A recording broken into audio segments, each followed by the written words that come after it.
Good evening, everyone. I'm Suhanya Rafael, the museum director, and it's a great pleasure to welcome you, whether it's evening in our time zone or afternoon or morning for those of you further afield. But it's very nice to have you here to join us for this inaugural Lars Netvi keynote lecture, the first in a series named after M-PASA's inaugural director, Dr. Lars Netvi. Now, this series has been generously sponsored by the Robert H.N. Ho Family Foundation in Hong Kong, and we couldn't do this work without them. So thank you. And we named this series after Lars because we felt we really needed to honor the work of very key figures in the development of this amazing museum, and to work with the Robert Ho Foundation to name this series of lectures has been a very important step in establishing M+ as a museum that is really interested in exploring and framing our critical relationship with our local, our regional, and our international audiences through critical talks. And this lecture series is really adding to that work.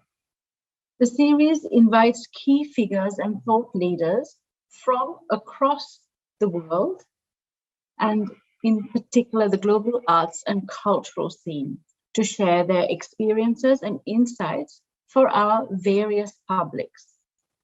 The lectures focus on the exploration of the most important cultural projects being done today that have helped shape and inform our current arts ecosystem.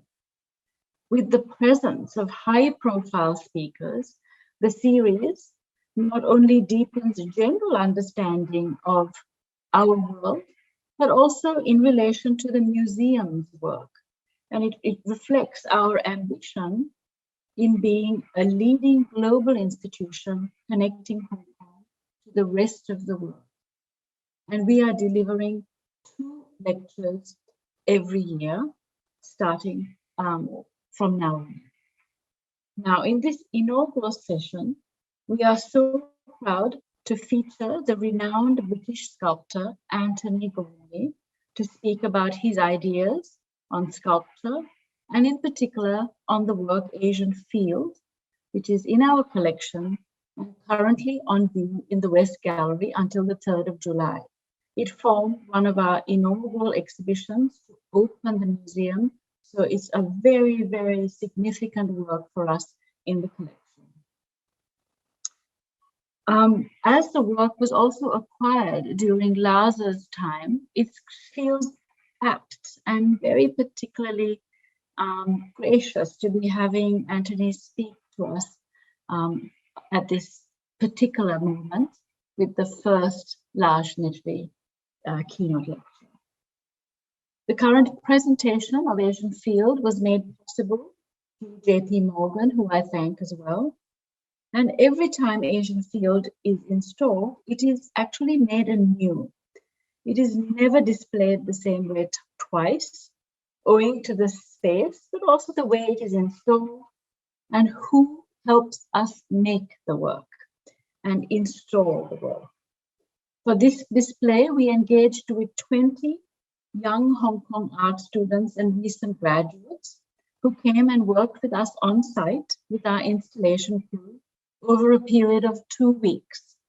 And they have set out just over 80,000 figures that make up Asian Field, which actually consists of over 200,000. So you can imagine how vast the imagination of this sculpture brings. Now, I would also like to recognize those participants for their time, for their care, for their passion that they brought to the installation process, and for actually infusing the work with their energies and their spirit. This is a critical part also of the work of our museum, the relationships that we build with audiences, with participants, with artists, with makers, with thinkers, with our curators, our learning staff, our installation crew, which leads me to thank the many people who made Asian Field possible.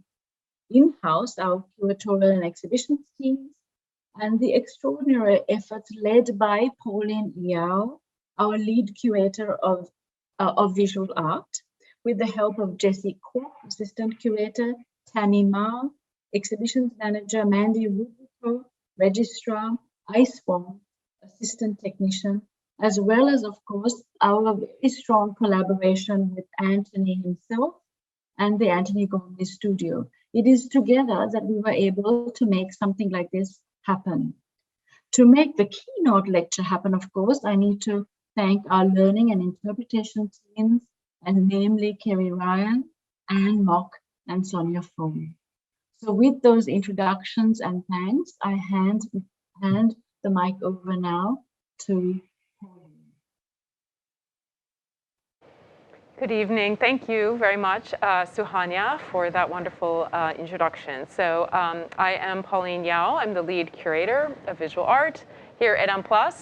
And I just wanted to give you a little bit of preview of what will happen this evening. So we will shortly play the pre-recorded talk from Anthony Gormley. So he has actually kindly offered to do a pre-recorded talk for us. And we welcome this, as it may hopefully avoid any possible technical issues that we could have.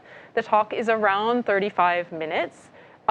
We also ask, if you wish to listen to the talk in the translation, in the simultaneous interpretation, you can use the language button at the bottom of your screen, the little globe. Click on that and choose the language there. So I'm very happy to now introduce Anthony Gormley as our inaugural speaker for our keynote address. So Anthony Gormley is, for those of you who don't already know or not be familiar, an internationally acclaimed British artist recognized for his sculptures and installations that contemplate the relationship of the human body in space and to its environment. Anthony Gormley attended Trinity College, University of Cambridge from 1968 to 1971, reading archaeology, anthropology, and history of art. During the 1970s, he studied in London at the Central School of Art, which is now known as the Central St. Martin's University of Arts, London. He also studied at Goldsmith College and also UCL Slade School of Fine Art. Successively, back-to-back, quite a lot of impressive education there. And around that time, he also traveled to the Middle East, to South Asia, multiple times, exploring spirituality and local histories and architecture. In 1997, Anthony Gormley was made an officer of the British Empire. He is also an honorary fellow at the Royal Institute of British Architects, an honorary doctor of the University of Cambridge, and a Royal Academician at the Royal Academy in London. Anthony Gormley's work has been widely exhibited around the world and is in the collections of numerous institutions, including M+ Hong Kong. As well, other institutions that hold Gormley's work include the National Museum of Modern Art in Tokyo, the British Museum London, Tate London, Centre Pompidou Paris, National Gallery of Australia, Canberra, San Francisco Museum of Modern Art, and Israel Museum in Jerusalem. He received the Turner Prize in 1994 for his work, Field for the British Isles, and also received the Bernard Helliger Award for Sculpture in 2009 and the Premium Imperial in 2013. As Suhanya mentioned, Asian Field, his monumental work, is currently on view in M+ in our galleries in West Gallery and has been there from our opening in November 2021. We'll be there till July 3rd. If you are in Hong Kong and have a chance to come and see it, or haven't seen it already, or wish to see it again, I strongly recommend to plan your visit to come back. So we will shortly play the talk. After that, I will come back and lead the Q&A session. So please join me in listening to Anthony's keynote address. Thank you. Hello, and good afternoon, wherever you are. I'm Anthony Gormley. I'm a sculptor, and I'm really pleased to be giving this last NITBA lecture for M+. With the help of many Hong Kong students and the staff of M+, we installed Asian Field in the galleries very recently. This was a really wonderful showing, and I'm so pleased and proud that this work made 20 years ago in China has been acquired and now joins the collection. At a time when we're thinking now about globalization and all of our responsibilities to the future, it's a good time to be thinking about the implications of Asian Field, both for the makers of sculpture and for the public. And maybe to ask, what can art do in our time? And specifically, what can sculpture do? Sculpture traditionally, certainly in the West, has been about memorial, about materializing memory. And that memory could be the foundation myths of a people or the memory of a particular person. In some cultures, it's meant the embalming of a body, keeping the ancestor heads in the roof of the longhouse. In Europe, it has encouraged the development of sculpture. Nelson on his column in Trafalgar Square. But the atavistic still persists. Think of the preservation of the body of Napoleon in the Pantheon in Paris.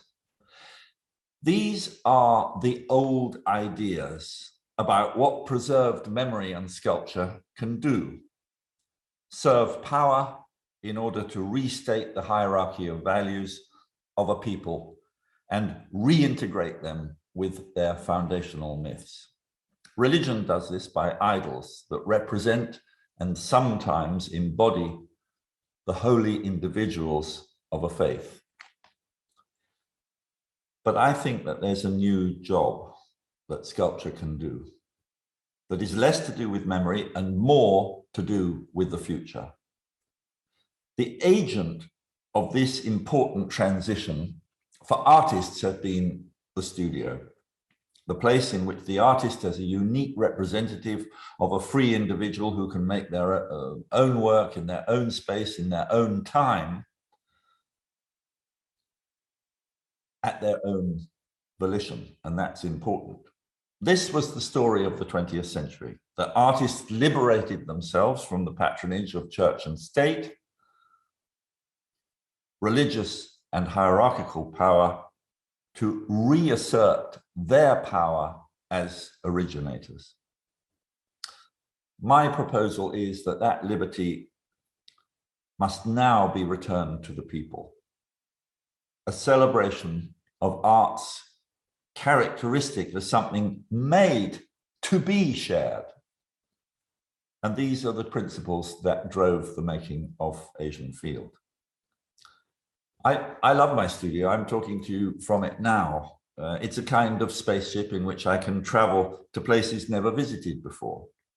But at a certain point in my life, having dealt with what it feels like to inhabit a body and examining the condition of living within the body for 10 years, I felt the limitation of this notion of the isolated life of the artist. And I wanted to touch the earth and work with others. I'd spent 9 years making cases, first from objects and later from my own body, attempting to redescribe matter as space, trying to translate things into places, which had resulted through a process of elimination and logic in treating my own body as a primary place. But now I wanted to escape the studio and work directly with the earth and with other people. I remember taking all the money that we had out of the bank and leaving for Mexico to make the very first field. This was a big escape from my familiar studio territory. I'd experimented by inviting friends to come to the studio and help me find a way of making equivalents for the body that were more about feeling than about making a lifelike copy. And after many months of trying to suppress the will to represent the way that bodies look, I came to the conclusion that we could use the natural body rhythms and the space between the hands as a kind of matrix out of which the work would come. I found simple rules useful. A handful of clay, shape it into a hand-sized lump, form a head, stand it apart from you, give it eyes with the help of a stick, and that's it. It's those same simple instructions that I gave the 360 makers that helped make Field. Clay is soft and malleable. It takes the temperature of the day. It registers your touch. And to make these small bodies, the easiest way is to sit down on the ground with them. Take a ball of clay, squeeze it, slap it, shape it in a few swift movements, and learn through endless repetition a rhythm of making that arises just like the rhythm of breathing. What emerges from this process is an equivalent to you, but without any kind of forced lightness.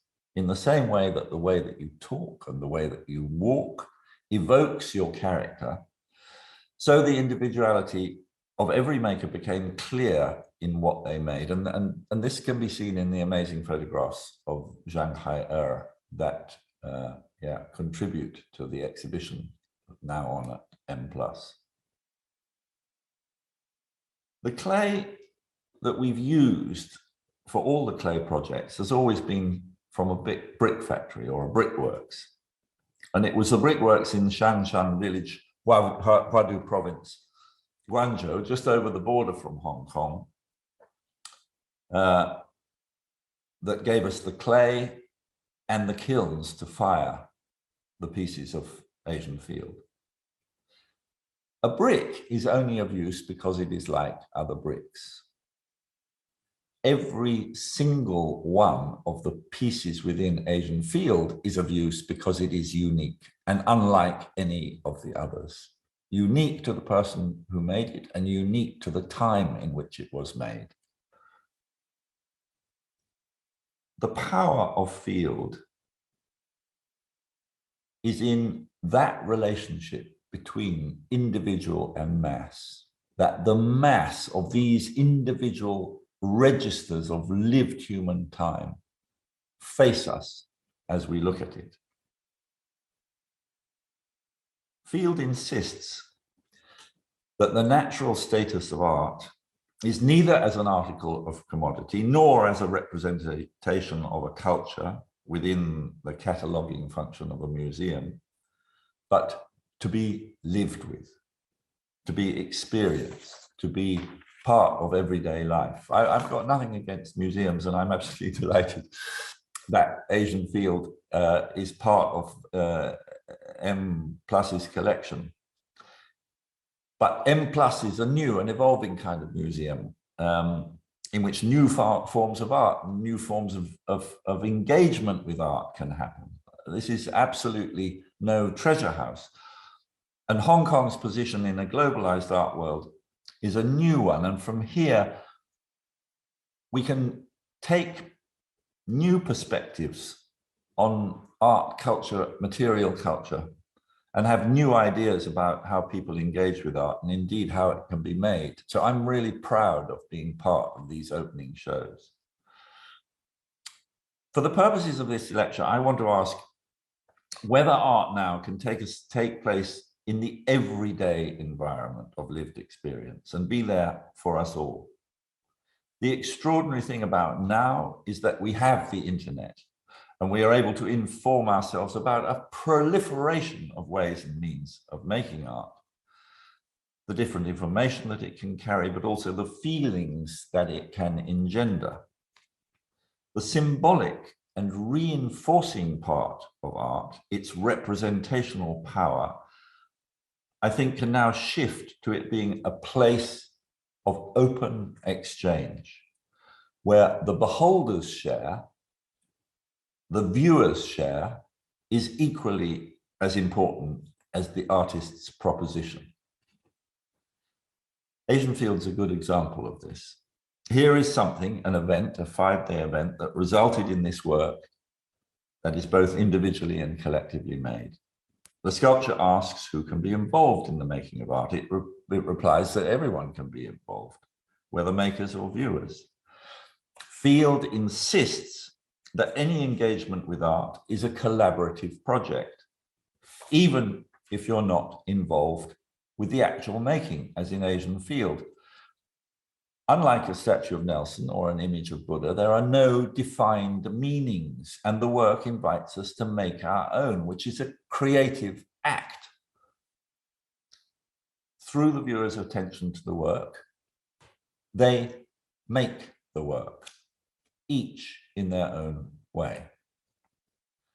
In making Asian Field, I'm asking whether the studio is the only place of generation of significant art, and that in abandoning it, and in Asian Field's case, finding a location that was a mixture of a brickworks, an old school, an ancient ancestor temple, and a large group of collaborators, we couldn't identify the space of arts making as an open space of exchange, exactly the same way that I would like the invitation of Field to be an open exchange in the discovery and the making of meaning.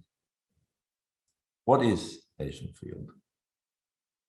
It's the total occupation of a cultural space by the earth that has been touched, passed through fire, and made permanent.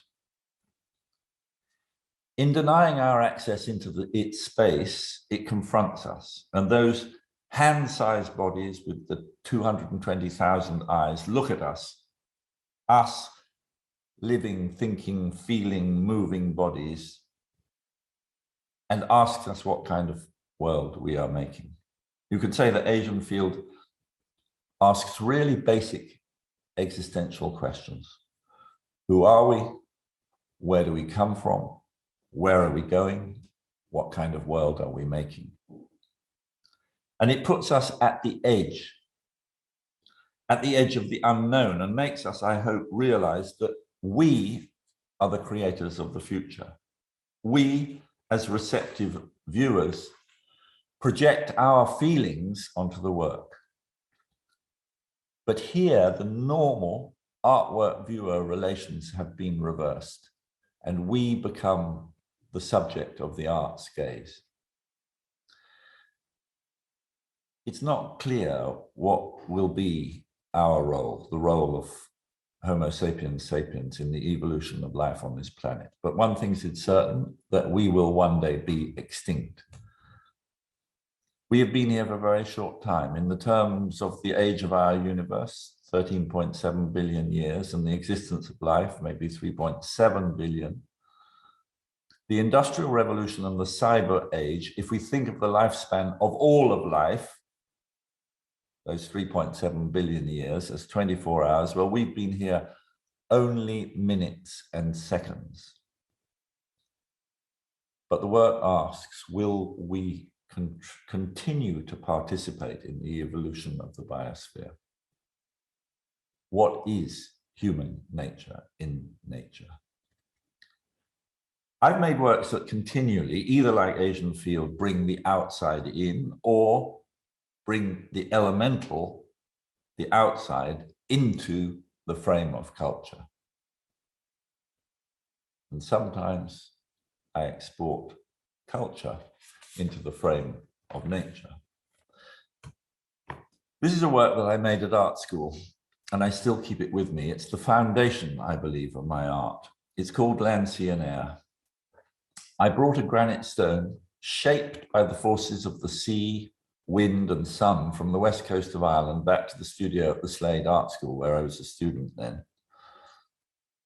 and covered it in a layer of skin, in a skin of lead. This removed its substance from sight and protected that rock like a relic. Later, I cut it out. Then I had the stone and a case that looked like the stone. I did the same thing 2 times more. I then had 3 cases. I had a covered stone, an empty case, and a third. I filled the third one with water. One was filled with air, it was empty, and the first one had the stone in it. Here were the 3 primary elements of our world, protected against time and nuclear annihilation. I was very afraid during the Cold War that the most likely demise of our species was going to be nuclear Armageddon. And by being removed from sight, they were made into objects of imagination. It was about 3 years later that I realized that I had to use my body as an object. And in doing so, I believe that I found the lost subject of art that at that time was involved primarily with conceptual and minimal concerns. I made my body, my closest experience of matter, into the foundation of my work. This is a radical subjective position that insists on the primacy of first-hand experience, and that as the only basis of truth. I had to become the stone. I had to use my will to destroy my will and become the still, silent, insulated object. We all live at the other side of appearance. As I speak to you now, I'm aware that my face belongs to you, not to me. Our faces and our bodies belong to the world. Being molded is an act of will to keep still while around me, first my wife and later on other assistants, encased me in a thin layer of wet plaster that dried and then became rigid. The plaster went from wet, soft, slippy, cold to dry, hard, rigid.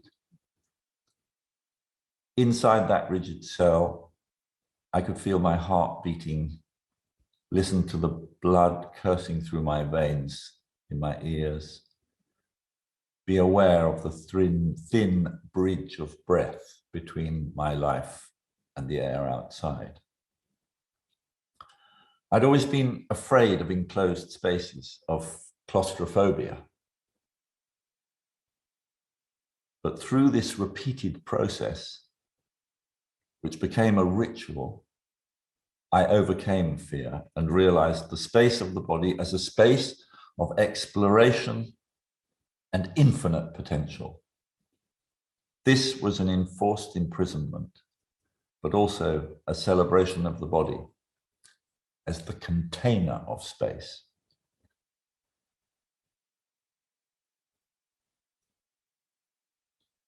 When that mold had gone hot and become crisp and hard, I was released, and the mold was cut with a hacksaw blade into 2 halves so I could escape. Here was the direct, forensic, empirical evidence of a moment of lived human time. Anyway, in time, this act became ritualized, and I believe this was a reassertion of the body as the primary site of experience. In those 60 to 90 minutes of stilled, willed silence, I became aware of the darkness of the body. Think of that now. Close your eyes. Where are you? Here is a space without dimension, without edge, without objects. By agreeing to this absolute stillness, and the denial of the freedom to act, I was given access to the infinite potential of consciousness, what the Tibetans call the sky nature of mind. I believe this to be a greater freedom than the freedom to act. So 2 or 3 years later, having made the first 3 body cases, this is about the mid-80s, I took the next 3 works, again called Land, Sea and Air, to the beach, the meeting of sea and land, where I'd found the stone for Land, Sea and Air 1. This work was a mold of me standing, looking out to the distance. That was the first mold. The second was me kneeling with my head back, breathing the air. And the third was me crouching, listening to the ground. Each of the lead covered molds, strengthened by fiberglass, were pierced in particular places, located at the doors of perception. Sea had the eye holes cut, land, ear holes, and air nostrils that connect the space of the body to space at large. To complete that work, I put all 3 cases in the back of my old Renault blue van and drove down to the beach I knew as a child in the south of England and photographed them there. This was my first step of escape from the studio, escape from the gallery, escape from the museum. All those normal validating institutions.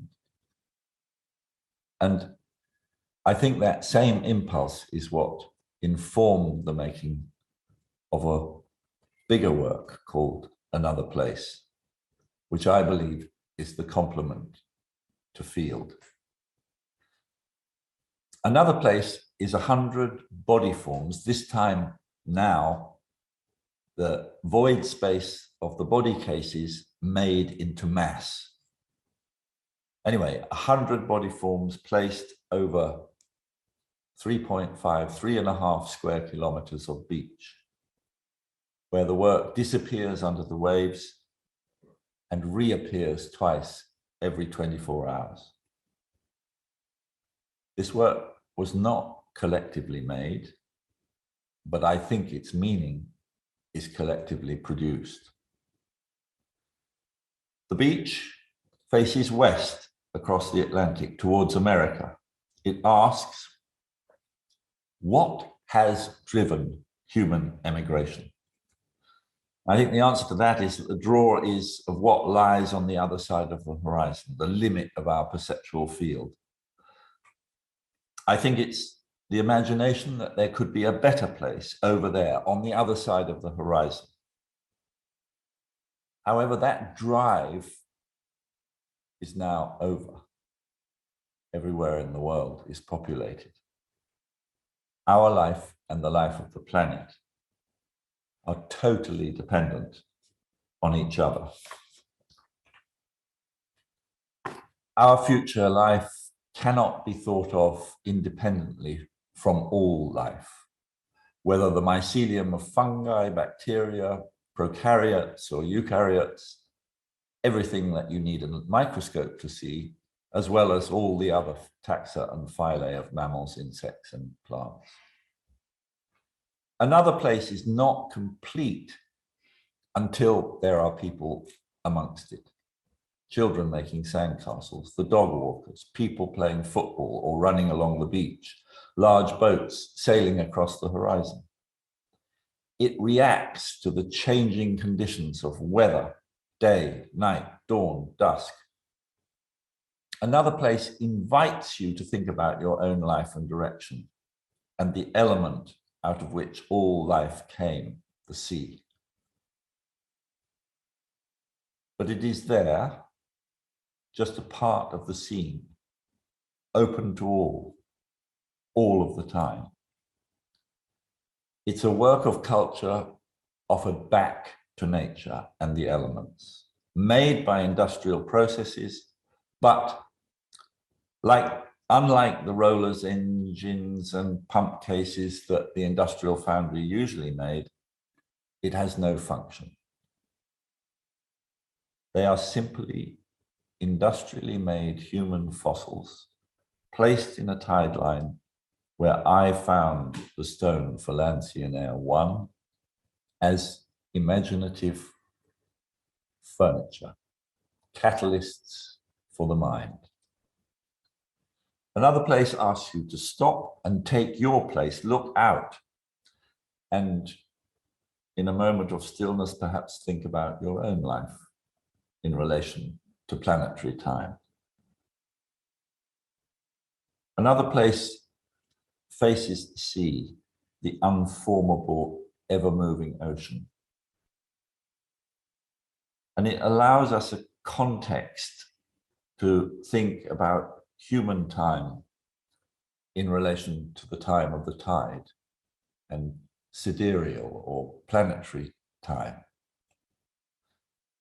Asian Field is 100 tons of earth touched and fired and brought inland inside the frame of culture. With its thousands of eyes, it looks at us and invites us to look inside ourselves and think about our lives in relation to the unborn and to our forebears, our ancestors, those we follow and those that follow us. Both works are a kind of invitation to contemplation and active attention to our own being in time. They're instruments for mindfulness, not representations of dramatic actions. They act on us and their environment in order to make us attentive, alert, aware, not just of them, but of what is happening inside and around us. The most recent development of these ideas has resulted in a very different but connected kind of work, passage. A tunnel in a simplified human form. The silhouette of passage is a simple geometric human form that has one end closed and one end open. And we're invited to enter it. As we walk in, we block the light and walk into a darkness created by our own shadow. Some people never make it to the end. But the invitation of this work is to make a journey that hopefully connects us to the place of being, to the place of consciousness, the darkness of the body that exists within us all. At a certain point, you turn around, either because the darkness is too much or because you've reached dead end. The journey is a reenactment of the journey that we make in life. Our return to the light is a form of rebirth, a way of returning to the world and to time and to connection. The most recent work that develops the idea of the invitation to enter another body is Cave. Except this time, this is the size of a building. And it invites you to go on another kind of journey through spaces like those within the earth that our ancestors used for shelter, perhaps encouraging us to think about our present dependency, not on the elements, but on the world that we have built around us as shelter. The idea of both of these works is to put people at the edge.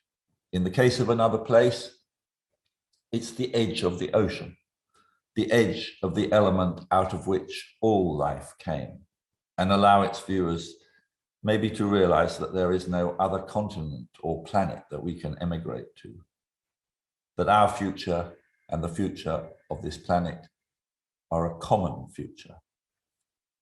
With Asian Field, I want to put you in front of a sea of consciousness, held between past and future. What do Another Place and Asian Field propose? That art is less an object than a place. It's a place where we can reflect on our past, but also face our future. In Asian Field's case, as much of my work now, these places are the result of collective activity. People at the beginning of the project said to me, I've never made anything in my life. Do you want me to make something like this, showing me something I'd already made? And I would say, no, you just keep going, keep taking a ball of clay, forming it in your hands, placing it apart from you, making it conscious by giving it two eyes, standing it up apart from you, and seeing whether it feels alert, alive, attentive. Is it looking at you with expectation and anticipation? Anyway, people were uncertain at first, but it was amazing how they gave confidence to each other through a process of kind of competition, but also collaboration. They looked over their shoulders at what was happening left and right, but it was absolutely extraordinary, that feeling that we all had after the first 2 hours when we stopped for a break on that day, February the 14th, 2002. All of us had sat down next to small piles of clay, but in 2 hours, suddenly, this new population of creatures had arrived. And we recognized the power of it. It was really magical, extraordinary. The atmosphere changed. Everyone felt energized. We were the agents of change. We could do things. That's the power of art. Whether the collaboration comes in the actual making or in the attention you give it, in order that some kind of meaning can arise. In every place that Field has been shown, it has resonated with and embedded itself in the context in which it finds itself. In New York, the American Field evoked the density of New York City. In Texas, with its closeness to the Mexican border, you felt the excluded masses of the people on the other side. In San Diego, where the American Field was shown, it reminded people of the vastness of the Mojave Desert. In Hong Kong, I think it resonates with the feeling that everyone has as those great high-rise buildings empty themselves into the street and you sense that density of human habitation. It evokes the vibrancy and collective energy of this great metropolis. But I think it also touches on the extraordinary explosion of the will for self-determination, the rights of democratic freedom, everything that propelled the umbrella movement in Hong Kong's desire to retain and celebrate those principles of fairness, liberty, and the rights of free speech that Hong Kong has enjoyed for so long. Another Place asks where we stand in relation to space and time. Asian Field asks whether our collective future and the future of the planet can be united. In invoking the spirit of the unborn, as well as of the ancestors, it asks those of us who are alive and have the freedom to move and think and feel what we are doing to create a viable and sustainable future. What are we doing to acknowledge the right of all to a voice? to that future. I think that each and every one of us is creative, and that the biggest thing that we create together is a world made of individual selves. And that's a great creative act. Each of us is in some senses the author of the future. And it's that I would love people to feel as they stand and face the myriad eyes of Asian Field. Thank you. Hello, Anthony, are you with us? Hi there. Hello. Hi there. Hello, thank you. Thank you so much for that wonderful talk. It's so thoughtful. I've had the pleasure of being able to listen to it more than once and really get into the ideas. And I love all the questions that you raise and the constant raising of questions, that methodology, that thinking. It's really exactly in line, with what we do here at M+. I guess we do have some questions coming in, and people who are listening, please do feel free to put your questions into the Q&A. I will just sort of start off with a little bit of banter together here with Anthony. So Anthony, I wondered, one of the things about when I first listened to this talk, one of the moments that I thought was really, really stuck with me was when you described this process of doing the cast and your body being inside, and that period of time where you're really, coming into contact with your body as a kind of space, and that sense of that body consciousness. So I guess I wanted to ask if you could say a little bit, because it made me think of, being aware of the time that you spent in India, in South Asia, other places where you came into contact with forms of meditation and those kinds of teachings. I wonder if you could say a little bit about that period, and how that has, impacted your art. And for me, those were two connection points I saw right away that I wanted to see if you could tease out a little bit more for us. Yeah, I have to say, sorry to everybody, that lecture felt really stiff, but I just felt it was so important to, just get a few key concepts across, rather than speaking more freely. Normally I just talk from notes, but this time I thought I better write it all out, and but it made it all a little bit stiff, and I apologize for that, and I hope that we can make up for it now by being very open and have a free discussion. Yes. Yeah. So Pauline, good question. I think that I had a classic kind of English education, and I had to do exams, which were really about me being able to reproduce thoughts, feelings, and facts that I had received from others via books. And oh no.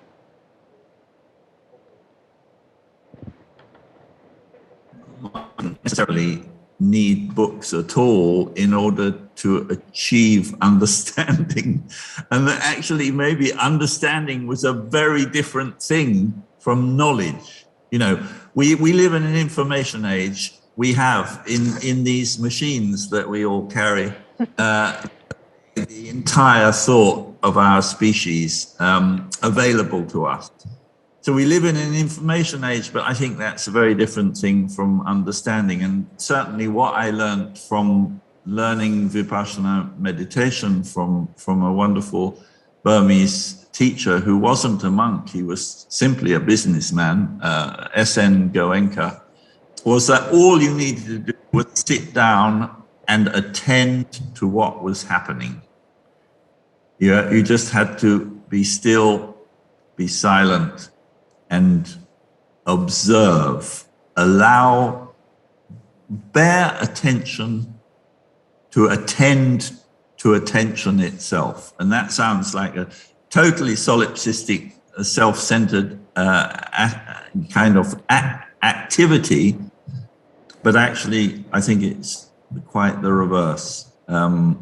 And it was a revelation to me. So, I was lucky very early on my arrival in India to just happen to be in Dalhousie when he was giving a 10-day course. And I did that 10-day course. 3 days of Anapana or mindfulness of breathing, and then 7 days of Vedanapassana or attention to, in a way, the feelings of the body. And I realized that this was a threshold to a different kind of truth. Thank you. So you're bringing up this idea of the threshold, so I can now leap into asking something about Asian Field.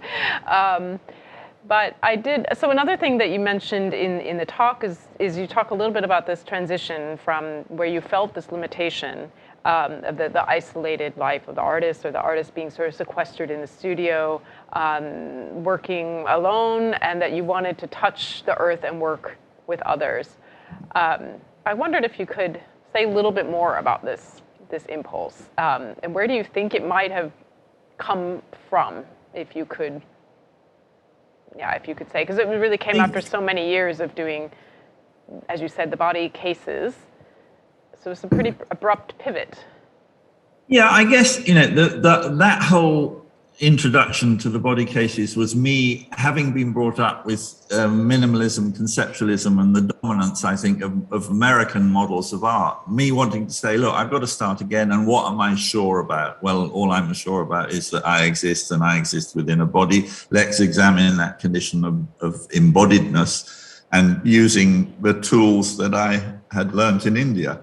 But then I realized that I'd got, in a way, into another trap, which was of the trap, the Brancusi, Giacometti, Mondrian, you could say, trap of actually being two paradoxical things. On the one hand, being the ultimate example of the free individual, able to do their own work in their own time, in their own space, which sounds like total freedom, but then discovering actually you're totally isolated, totally disconnected, and your vehicle of freedom, the studio, is in fact a prison. I realized that something was missing. And having spent time in other cultures, maybe cultures without writing, without armies, without storehouses, banks, or money, that there were other ways of making art that were nothing to do with all of that stuff. And I just thought, look, I've got to break down the isolation of the studio. So I've started just by inviting friends to come and say, look, I want to remake the human population of the earth as a kind of model. But I've got to make it with lots of people, because it is about lots of people. So come and help me. And lots of friends came by. I had, a great pile of clay, and we played around. And at the beginning, we were doing these very figurative things. And it was quite good fun. But in a sense, it was all about, making a viable, does this look like a walking man, or does this?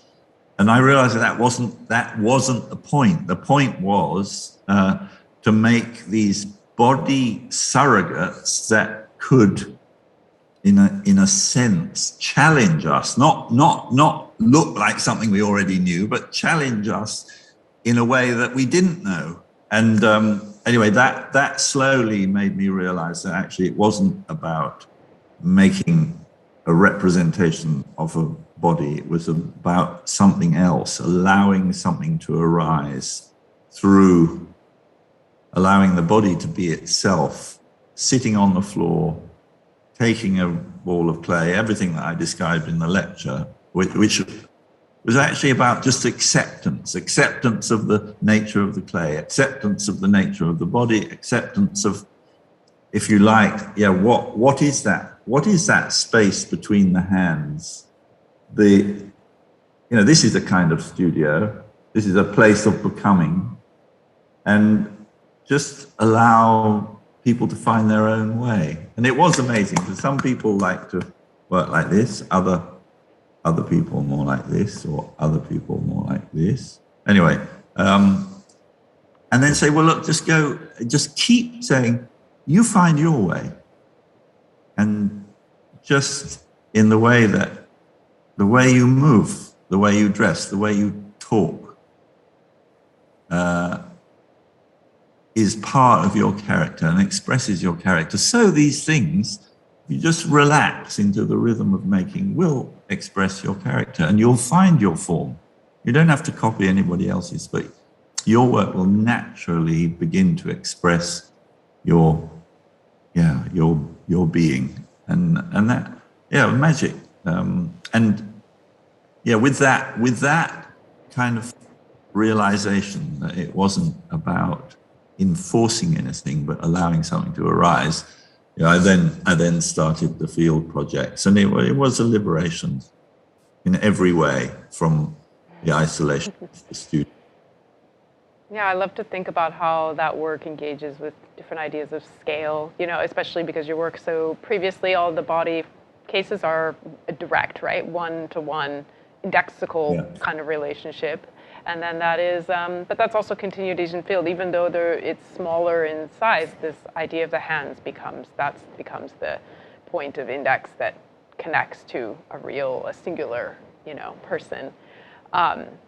So another question is that I have, or that we're getting now some questions coming into the chat, is relating to how, like, if you could share something, because you've spent so much of your career creating the body cases and then creating all of the field sculptures and figures, so the body forms of another place, and Asian field, which you mentioned in the lecture.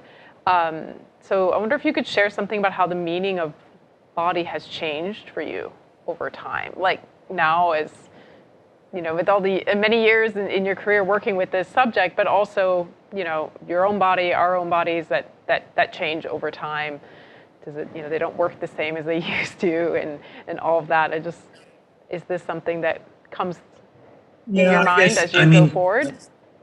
I go back to, again, what Vipassana taught me, and certainly what Goenka used to say. We call it my body, but we don't own our bodies. They're kind of on temporary loan from the continual exchange between mass and energy that is going on all around us, the kind of the implicit order of things, you could say.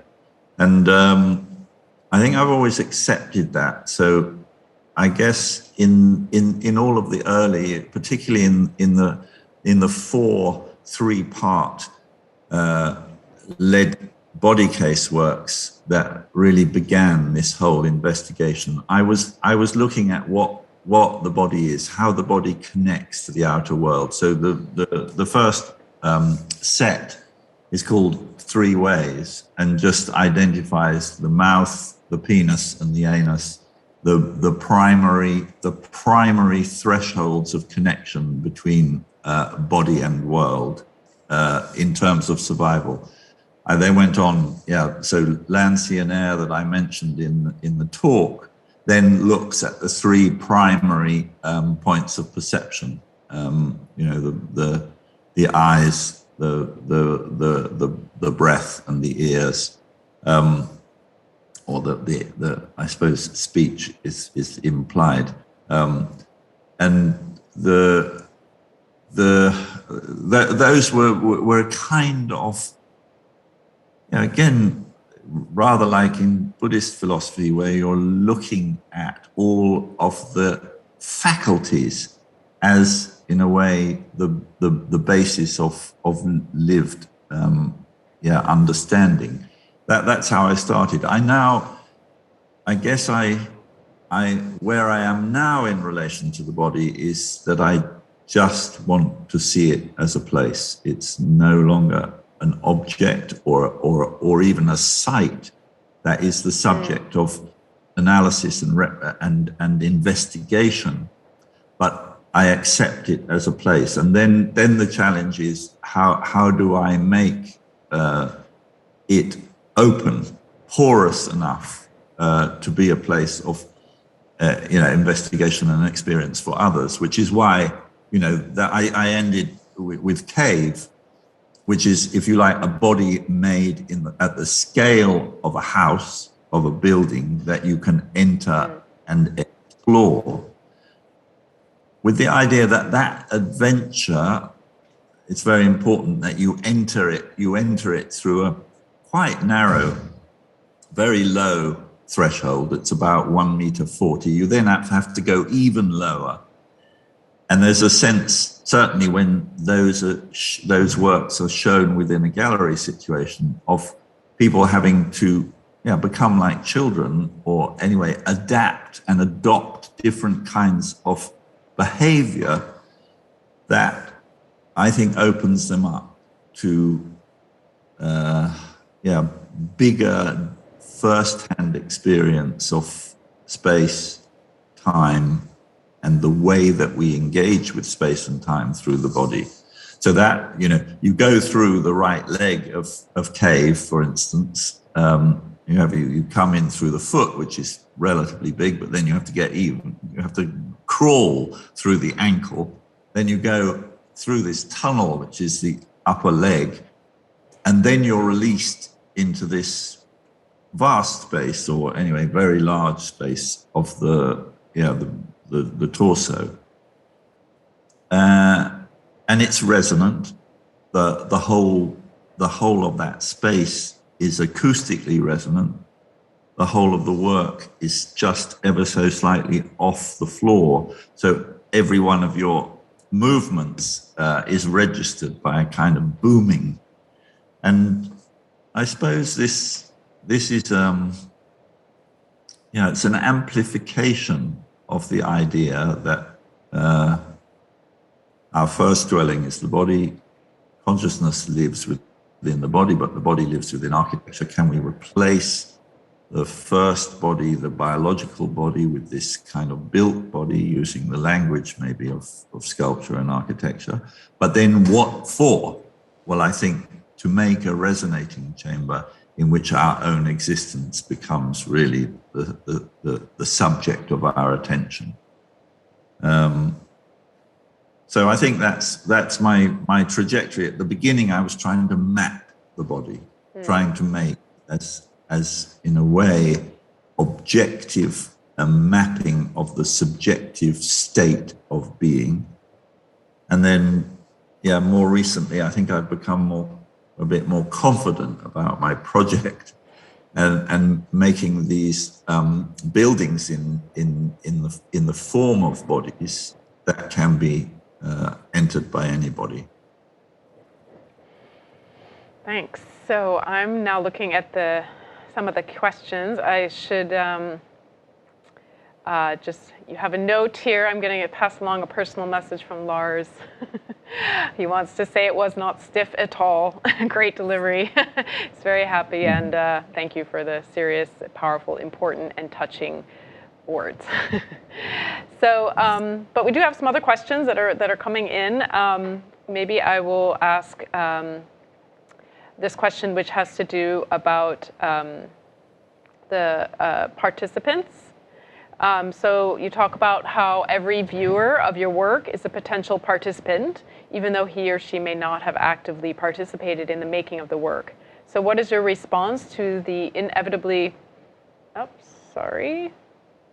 What is your response to the inevitable outcome that some may take away, a completely different response than what you originally intended, and perhaps in some cases the opposite response of what you hope to convey through your work? Yeah, I mean, it would be very sad if somehow there was a degree of consistent complicity and everybody thought the same thing. And if some people weren't made extremely angry, what is this? This lovely big museum space suddenly filled with all these little critters. What kind of idiot thought this was a good idea. I think it's very important that that in a way there is absolute kind of the biggest variety of reaction to a work like Field, because it shouldn't be, well, immediately kind of digestible. I hope that there is a sense of confrontation that could lead some people to feel extremely uncomfortable or even angry. I can remember when I showed it first in Berlin, I showed the Amazonian field in Berlin, and this woman came up to me and said, "This is disgusting. All of these things, they're like little creatures, they're like little crabs. I want to crush them under my feet." And I didn't say, "Please go ahead, it's absolutely fine." But it made me realize that all of my, precious intentions are, probably, precious intentions that be translated into very different things. And I accept that. I think that's part of the space of art, that it's a place of contention as well as a connection. So maybe on that note, you could also offer any reflections on when you originally exhibited the work in Guangzhou. So when Asian Field, after the making process, and then all the sculptures were transported to the city and set up and installed. And what were some of the thoughts or comments or feedback at that moment from those people who were seeing that work in its totality for the first time? Well, I think for all of the, well, I can't speak for all of them, but the reaction of all of the villagers and assistants, and even some of the, there was a revolution amongst the art students, the 50 art students from Guangzhou Academy. There was a kind of there was a small cadre who in the end left the project, or tried to make a small group kind of, they were a revolutionary group, and said, we are studying art to be independent thinkers, and this is some kind of totalitarian kind of dictatorial situation that you've got us in, and we don't believe in it, and we're resisting, which I thought was absolutely fine. So we had big seminars about what art was, and the freedoms that it could engender and the freedoms that it could express. And I think that's absolutely so. Anyway, that's one example of a kind of contention that was actually right there in the making of the work. But for most of the villagers that took part, actually, it was brilliant. There were 20 buses, and all of these people arrived. Grandparents, parents, children, and it was a big excitement. Coming to the big city. It was in this huge underground car park underneath one of the newly built apartment multiplexes, and I think that they were just thrilled by. They hadn't ever seen, as it were, the whole piece laid out. They were just excited to be part of it, and to kind of be able to point out to each other, look at that one there, that one's me, anyway, all of those natural reactions. And then there were funny reactions from sort of party officials, who tried to say, isn't this an extraordinary thing that an artist from abroad has allowed poor peasants to help him make this work, which I was a bit shocked by, that they saw this as a sort of curious bit of social enterprise, which I never conceived the project to be. I probably was saved from a lot of the negative reactions. So I think if you've got any that you want to propose, please propose them now. Very good. It would be very good to discuss. You know, anybody that's offended or annoyed or thinks that it's a ridiculously over. Well, I mean, I'm not seeing that in the questions here, I have to say, but I was in China shortly after this work was done. I think I was in Beijing in 2004, it would have been, or maybe Shanghai. Anyway, I remember hearing people talk about it. You know, it was a very hot, subject, and I do think there was some contention in different circles. And just a lot of questioning, which is exactly what you want, and which was sort of missing in a way in China, this kind of a sort of feeling that there was a sense of a conversation that could be had with artists. And of course, many artists in China were deeply influenced by this project after it traveled from Guangzhou to Shanghai to Beijing, Chongqing, having seen this, and this was really, I think it's something to look into more, and something we're very interested in looking at more is how this kind of way of working, this collaborative way of working, just that itself, to have a work that was carried out in that way so thoroughly, so completely on such a scale, was really unusual. And I think there were a lot of artists who were encountering that something like for the first time, of like, this, I could do it like this, like I could make, like, the art could be done this way, it could be done with this more kind of collaborative engagement of non-art artists in the process. And it's deeply, it had a lot of, it resonated, I think, around China at that particular time, beyond just the makers, I guess. I think that there are two quite contradictory kind of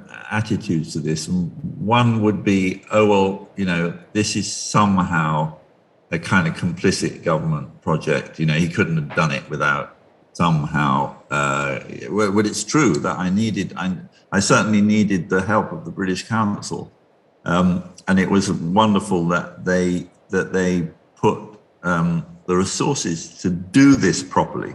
In other words, to have, it was really, really important that people were treated with, properly, with respect, that we had, that we could pay people. We didn't pay them a lot, but we paid them a reasonable wage for participating, but also that they were properly fed, that there was a proper organization to the day. I think that there is, I think, the other side, which is really, for me, this was about learning. It was a two-way process. I learned a lot about Chinese history, about Chinese recent history, but also really about the history of China's relationship with clay and with bricks. And I think maybe more importantly, a Chinese attitude to society itself. I think a really profound understanding of the idea that each of us as individuals are defined by our relationships to others, that we're not actually in the manner of, you could say, the kind of Western notions of individual freedom, which are in a sense to do with status and particularly commodity fetishism. I think that there is all I'm saying is that I learnt an enormous amount about, you could say, the way that individuals within Chinese society consider themselves always connected, and that their selfhood really doesn't exist without the collective. And you could say that, Maoist socialism made that into a quite rigid political agenda. But I got something which I felt was much older in the process of making this work, that was actually just incredibly, to me anyway, inspiring. That was really to do with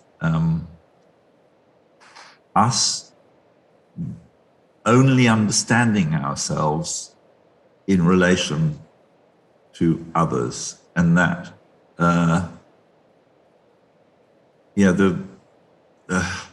maybe the myth that I was brought up with, that somehow I had an individual, unique soul that was kind of going to make its unique and individual journey through time, could be qualified by something much more organic. And that was a really, for me, an extraordinary lesson. So really what I'm saying is that it was a two-way exchange making field. So question here, 20 years after the first audience confronted with the work, now in 2022, most of the audience cannot stop to hold up their phone, like cannot stop taking photos and picking up their camera immediately as they see this work. As the work for us, to participate and think about the future, how do you feel today's audience reacting through the camera lens? Yeah, I think it is a real, we know about the morphology of our brains and how now, the arrival of Snapchat and kind of the way that attention has been shortened, I think, by the availability of, if you like, massive choice about where we choose to apply our attention. Attention is a form of love. It's a form of affection. It, I think, is dependent on time. And it does worry me. I think that, when I showed the very first field back in 1980 in New York, one of the most lovely things was that, somebody would go and see it and they would, then kind of go either ring people or go home and then bring their whole families. And I came one afternoon and there was a whole family, they brought a picnic and they brought a blanket and they sat down in front of the work and they were there for over an hour. As you might be, in a cornfield or by the side of the sea. Anyway, there was something really lovely that happened, I think, where people would just settle in with the work and they would sort of look and maybe translate for the people that they were with what they were getting and point out particular maybe bits either of color or of the attitude of a particular work. No, that one there, the one with the big wide eyes, look, he's really straining. Or, begin to really try to talk about the character of individual works that could be very, very far away in the field as a whole. And anyway, you don't get that kind of attention if you're just taking a selfie or you're wanting to translate an experience that has to happen through absorption and immersion by a snap of something taken in a fraction of a second. There's no comparison between the two. And the way that we have so quickly absorbed the metaverse and the you could say the virtual world into our lives, it's a bit scary to me, because that ability to attend, to allow for affection, and in a way all of the invitation of empathic connection to arise needs time. And yeah, the phone is an enemy of time. It's supposed to be a tool, but in the end, it's a whip. All right, so we're gonna wrap up. I have there's one more question though that I thought would be interesting to.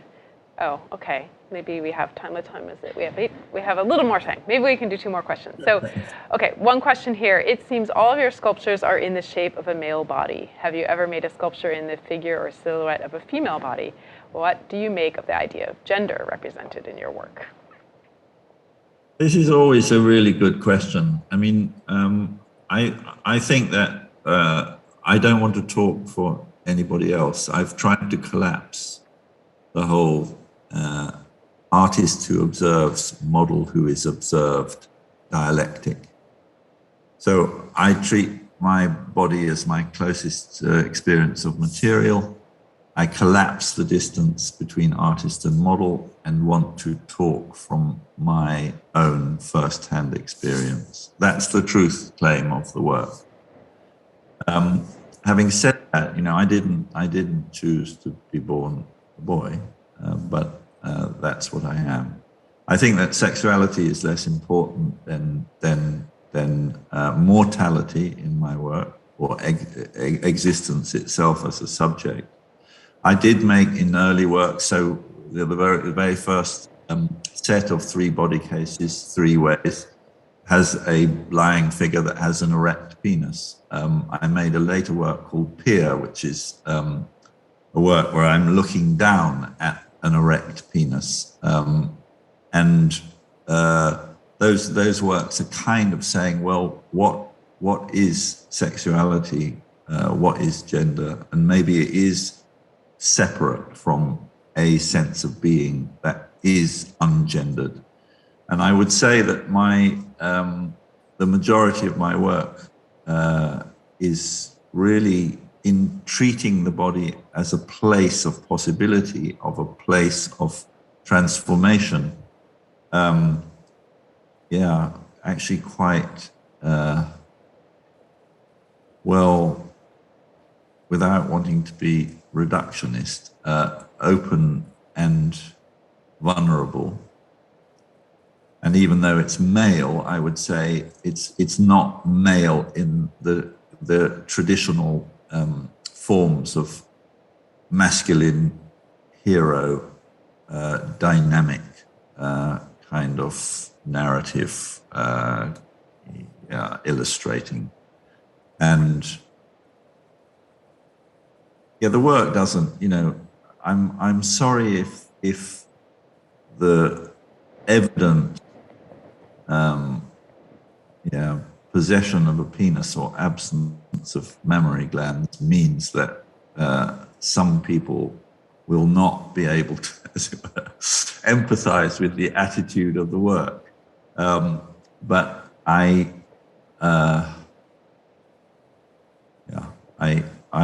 have stuck with the idea that I have to just make work from a position of embodiment, my embodiment. Having said that, I've made, allotment was made with the cooperation of 300 people of all sexes. Domain Field was another collaboratively engendered work, very like the field projects where I made 300 domains of the occupiers of Northumberland, Newcastle and Gateshead in northeastern England. So that I haven't, as it were, abandoned the female body when I'm working collaboratively. Yes, certainly inside Australia, you'll find an equal number of female as male bodies. But with the existential works, which are examining being itself, I use my own body as subject, as material, and as tool. Okay, thank you. That's going to lead us, I think, to one of our last questions here. So thank you very much for your sharing, Mr. Gormley. I'm amazed by your analysis and readings of sculptures in the past. It seems to me you've drawn many inspirations from traditions. May I know, when you're making your works, what is a position of tradition? Does it provide the language of your art making? How would you balance the past and now when you're making your work? Everything that is made is, well, made new. Everything that is, as it were, just arriving, emerging in time, having emerged, is in conversation with everything that has already been made. It's impossible for it not to be. The more conscious you are of that world of made things, of material culture, which doesn't have to be, you know, fine art, it can just be any humanly made thing, I think the richer the work will be. I'm very aware of, you could say, a variety of histories of art making.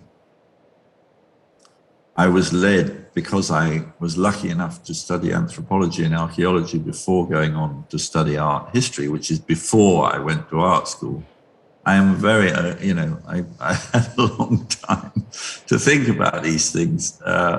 You know, after leaving school at 17, you know, I was still at school, age 30. So, you know, that was a long time to be thinking about these things. And well before I did my first contribution to an international art exhibition in 1980. So I was 30 years old and had been in education for whatever that means, for 13 years. A very long time. Anyway, I think that tradition per se is not, it's rather like beauty. The received ideas of relevance are very dangerous, as is, I think, an idea about beauty, because the likelihood is that you will be reproducing a pre-existent notion of beauty, of proportion, of whatever. And in the end, my drive has always been towards truth rather than beauty. The two are connected. And that's similar to my attitude to tradition. I think it's very, very important that we know the journey that, as it were, our species' relationship with material has resulted in. And that's a whole history of objects, you could say, the extended history of objects in time. But I believe, and this is important, that out of that awareness there comes another very important responsibility, which is, to make the necessary for now. But you can't do that without being conscious of everything that has gone before. Thank you. That's a lovely, I think a nice way to potentially wrap this up. I just want to, thank you, Anthony. Really deep thanks for your time and your generosity of time and really provoking us to think continually about sculpture, about the and our experience here in the museum, and to sort of repeat something you said in the lecture about wanting to put people at the edge. I think we want to thank you for bringing us to the edge, and always keeping us there to question and to think about past, present, and future, and our places. The work is incredibly meaningful. I think it's been seen by maybe around 500,000 people by now, if we can count the numbers who've been through the doors of M+. So that's wonderful. Yeah, it's really, really fantastic. And we have a little more time. We have till July 3rd. We hope to count you amongst one of those viewers in person. And yeah, really hoping that that can happen. Thank you to your studio as well for all their work in putting this together. So yes. Well, thank you, Pauline. Thank you, yeah, all of you that have been, yeah, kind enough to listen to my half-formed thoughts. It's, I think it's just a terrific thing, the existence of this new museum on, in a way, the world stage that by necessity will be telling a very different story from all of those stories already told by museums. And it's an emerging one. And I am so proud and, yeah, inspired really to have been able to be part of this, yeah, opening display of M+. And I wish it really every best thing in the future. Thank you for your time, for your attention, for your interest. Bye. Bye-bye. Thank you. Thank you.